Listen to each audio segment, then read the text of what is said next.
Very very welcome to all साथियों। Exam fighter number 1 पे आप सभी का हार्दिक स्वागत है। साथियों, BSUSC से एक बुरी खबर आई थी जिससे कि हम सभी वाकिफ़ हैं। अब इससे आगे कैसे बढ़ा जाए, इसी के बारे में ज़्यादा चर्चा करने का समय है और इसी बारे में ज़्यादा चर्चा हो रही है अभी कि अब आयोग इससे बाहर कैसे निकलेगी।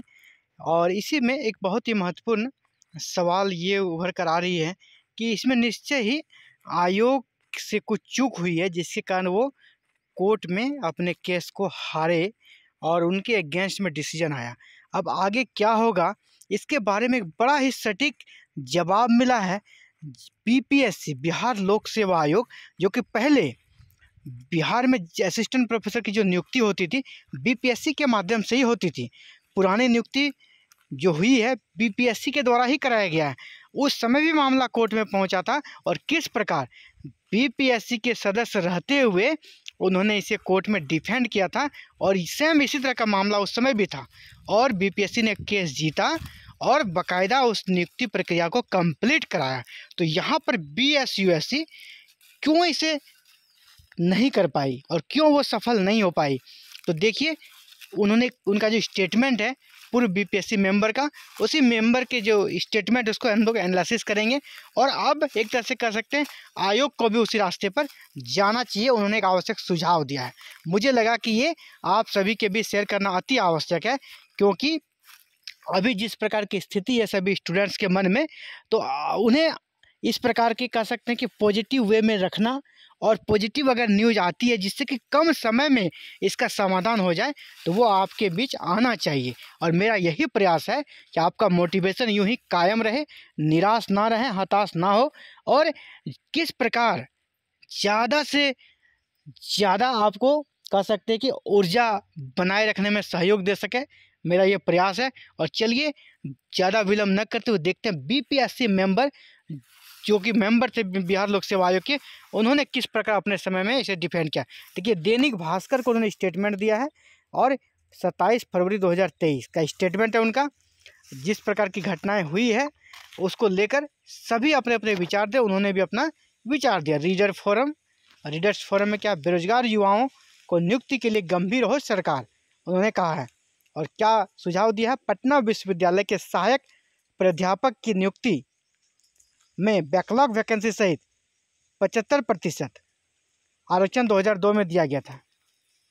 कहाँ पे, पटना विश्वविद्यालय के लिए सहायक प्राध्यापक नियुक्ति में बैकलॉग वैकेंसी सहित 75% आरक्षण 2002 में दिया गया था, जिसे पटना हाईकोर्ट के एकल और खंडपीठ ने वैध घोषित किया था। यानी यही पटना हाईकोर्ट ने उसे वैध माना था।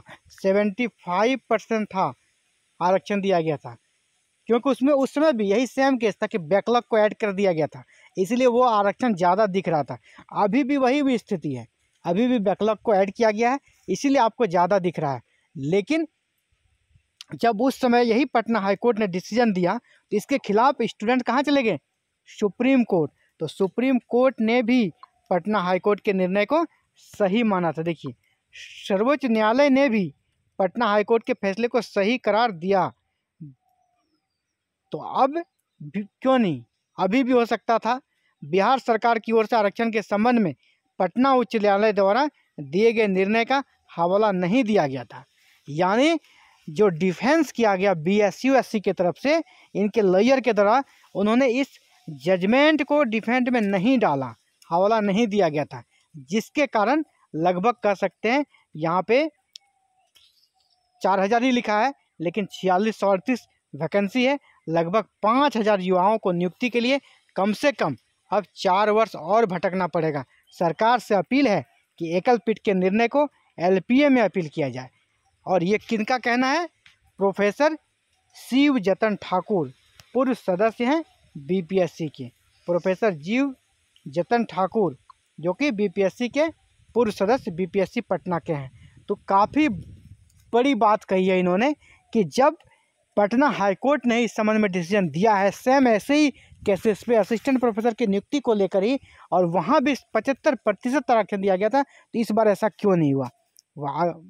क्योंकि न्यायालय को हम लोग जान रहे हैं कि हाई कोर्ट, सुप्रीम कोर्ट का अपने जो उनका जो डिसीजन आता है वो डिसीजन रेफरेंस में यूज किया जाता है, तो यहाँ पे उसका क्यों नहीं यूज किया गया था। इसी हाईकोर्ट का, ये हाईकोर्ट ही नहीं सुप्रीम कोर्ट का भी डिसीजन था, तो उसे यहाँ पे डिफेंड में लाना चाहिए था।